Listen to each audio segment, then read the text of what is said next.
Hey guys, welcome to MNMM Nati. Today's video is about Nati Gujarati, but before I start the video, I want to share that if you are after Nati coaching, whether it is Nati Hindi, Punjabi, or Gujarati, or if you just need the prediction file for these same languages, Nati Hindi, Punjabi, or Gujarati, you can always contact us using Facebook Messenger or Instagram. Just search for MNMM Nati and you'll see us and you can message us. Or if you're after PT core coaching or PT academic coaching, you can do the same, messages on Instagram or Facebook.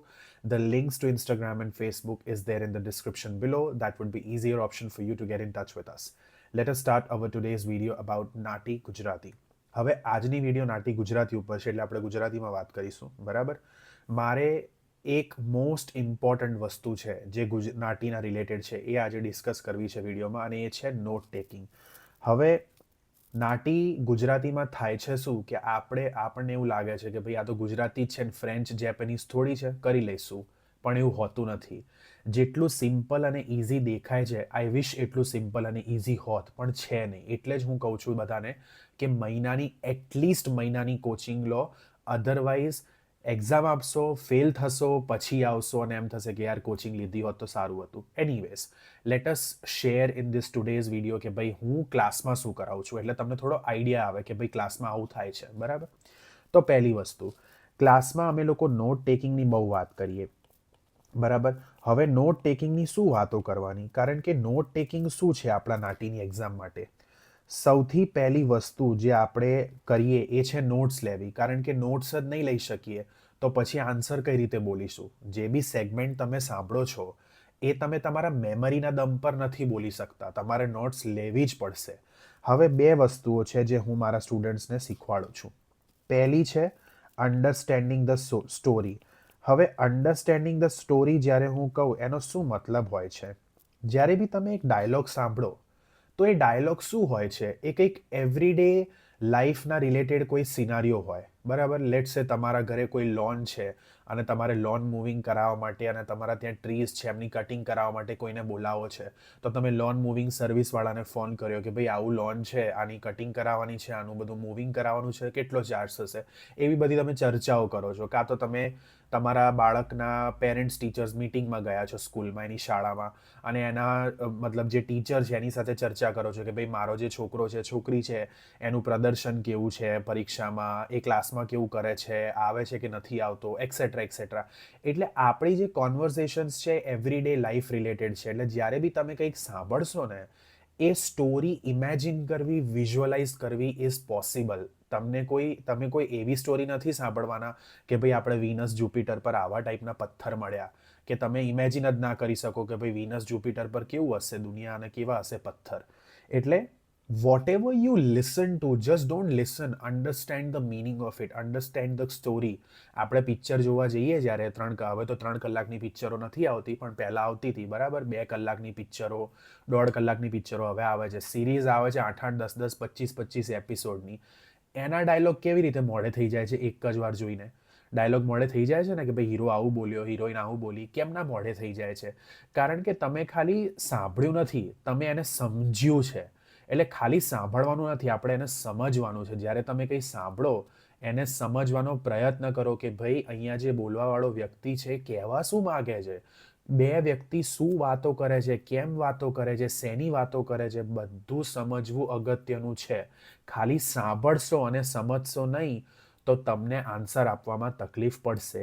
એટલે understanding the story is very important અને visualising it at the same time is extremely important, બરાબર? જે બીજી વસ્તુ છે એ છે કે ભાઈ હવે નોટ્સ લેવાની છે તો ખબર છે કઈ રીતે લઈએ. તો નોટ ટેકિંગમાં હું હંમેશા એડવાઇસ કરું છું કે ભાઈ આપણે કીવર્ડ્સ લખીએ અને એ બી એકદમ શોર્ટમાં. હવે અમે ક્લાસમાં શું કરીએ છીએ, જ્યારે અમે ડાયલોગ પ્રેક્ટિસ કરીએ, કારણ કે મારી દરેક ક્લાસમાં ડાયલોગ પ્રેક્ટિસ જ થતું હોય. હું બેસાડીને એવું ના કહું ચલો વોકેબ મોઢે કરો, એ તમે શાંતિથી કરી શકો છો. હું તમને લિસ્ટ આપી દઈશ, એટલી જ મોઢે કરવાની, એની બહાર કશું કરવાની જરૂર નથી. હું ડાયલોગ્સ મારા સ્ટુડન્ટ્સને આપી દઉં કે ભાઈ આટલા જ કરવાના, આની બહાર કશું કરવાની કોઈ જરૂર નથી. ક્લાસમાં only and only dialogue practice, rigorous dialogue practice થાય અને એ ડાયલોગ્સ જે અઘરા હોય, જે એક્ઝામમાં રિપીટ થયા હોય, સહેલા સહેલા ડાયલોગ્સ હું નથી કરાવતો, બરાબર? એ તમે જાતે કરી શકો છો.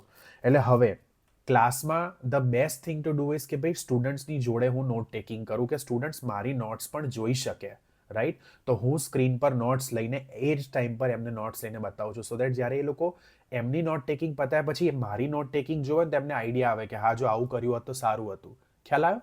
એટલે એ ઇમ્પોર્ટન્ટ વસ્તુ છે. એટલે આમાં શું કરવાનું, લેટ્સ સે આપણી પાસે એક સેગમેન્ટ છે, એ સેગમેન્ટની અંદર 30 વર્ડ્સ છે.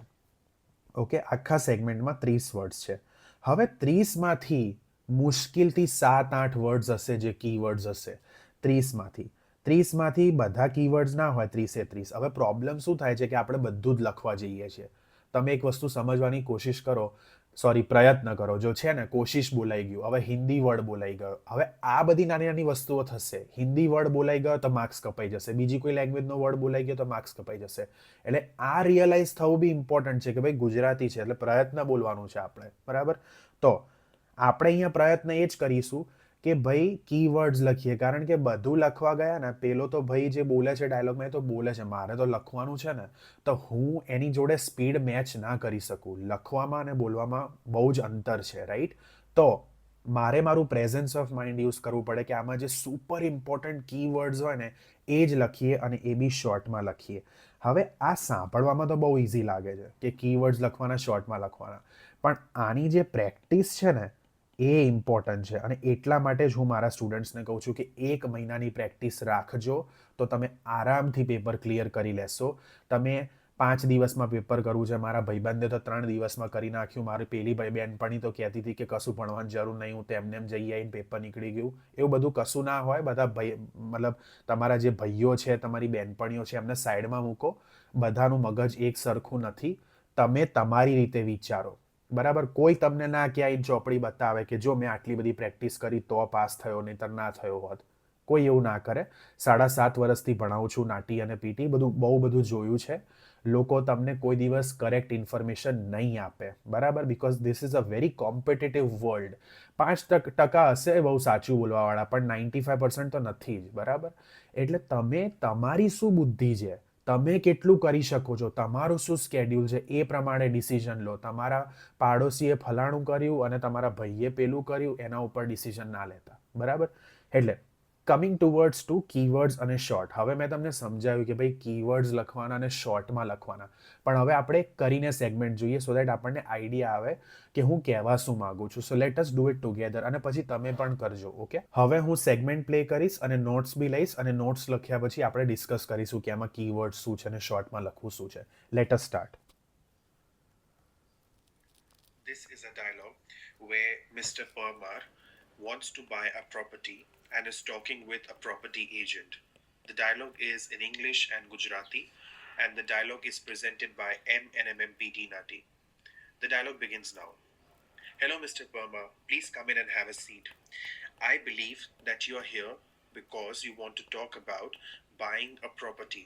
Is that correct? બરાબર. હવે ફટાફટ નોટ્સ લેવી પડી. પ્રેક્ટિસ સિવાય પોસિબલ છે આ વસ્તુ? નથી પોસિબલ. હવે જે મોસ્ટ ઇમ્પોર્ટન્ટ વસ્તુ સમજવાની કે ભાઈ કીવર્ડ્સ એટલે શું અને શોર્ટમાં લખવું એટલે શું. તો હવે બેઝડ ઓન માય નોટ્સ હું તમને આઈડિયા આપું. નમસ્તે શ્રીમાન પરમાર, કૃપા કરીને અંદર આવો અને બેસો. મને ખબર છે કે તમે આજે મારી સાથે અહીંયા વાત કરવા આવ્યા છો કારણ કે તમારે મિલકત ખરીદવી છે. શું મેં બરાબર જાણ્યું? ડિલિવર થઈ ગયો મિનિંગ? આન્સર થઈ ગયું? પરફેક્ટ. હવે તમે વિચારી જુઓ ખાલી કે તમે દરેક વર્ડ લખવા ગયા હોત, hello mister Parmar, please come in and have a seat, I know you are here to talk to me regarding. એક વર્ડ લખવા ગયા હોત તો નોટ ટેકિંગ કોઈ દિવસ પતે? ના પતે. અને ઓબ્વિયસલી વોકેબ્લરી તો કરી જ હોય તો જ આપણને મિલકત આ તે ફટાફટ આપણા મોઢામાંથી નીકળે વર્ડ્સ. પણ નોટ્સ ના લખાઈ હોત, બધું ના લખાયું હોત તો શું થયું હોત? કદાચ પહેલી લાઈન લખાઈ ગઈ હોત પણ સેકન્ડ અને થર્ડ લાઈન ના લખાઈ હોત અને એ ઇન્ફોર્મેશન હું ડિલિવર ના કરી શક્યો હોત. એટલા માટે કીવર્ડ્સ લખવા ઇમ્પોર્ટન્ટ છે અને શોર્ટમાં લખવા ઇમ્પોર્ટન્ટ છે. પણ આ વસ્તુ રાતોરાત ના આવે. અને આ વસ્તુ હું શું કરું, મારા જે સ્ટુડન્ટ્સ છે ને એમને હું કહું કે તમે એવરી ડે જે પ્રેક્ટિસ કરો ને એ તમારા નોટ ટેકિંગના તમારે મને ફોટા મોકલવાના ટેલિગ્રામ એપ પર. હું મારા સ્ટુડન્ટ્સ જોડે કનેક્ટેડ રહું છું 7 days a week, બરાબર? તો એ લોકો શું કરશે, એવરી ડે જ્યારે એ લોકો પ્રેક્ટિસ કરે છે ને તો એના ફોટા પાડીને મને ટેલિગ્રામ પર આપે છે. તો હું પહેલી વસ્તુ કેમ એ ફોટોઝ મંગાવું છું કે મારે તમારી નોટ્સ જોવી છે કે તમે કીવર્ડ્સ લખ્યા શોર્ટમાં કે તમે બધું લખવા ગયા. કારણ કે નોટ્સ જ તમે વ્યવસ્થિત નહીં લખી હોય એનો મતલબ તમારું બિગિનિંગ જ બરાબર નથી. એટલા માટે એ ફોટોઝ બહુ જ ઇમ્પોર્ટન્ટ છે જોવા મારા માટે. કારણ કે એક ડાયલોગ કરવાથી કંઈ ના થાય.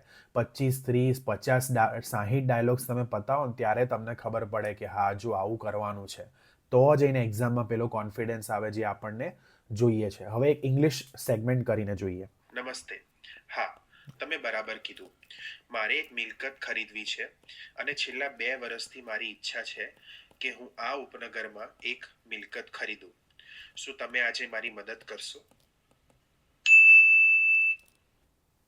સેમ વસ્તુ કરીએ. Okay, hello, yes, you are right. I want to buy property, and since last 2 years I have had a wish of buying property in this suburb. Today, can you help me with that? આ fluency, answer આપવું without હેઝિટેટિંગ, vocabulary ના વિચારવી અને નોટ્સમાં કશું miss ના થવું. કેમ? કારણ કે કીવર્ડ્સ લખ્યા અને શોર્ટમાં લખ્યા. આ બધાનું total balance is what will make you pass.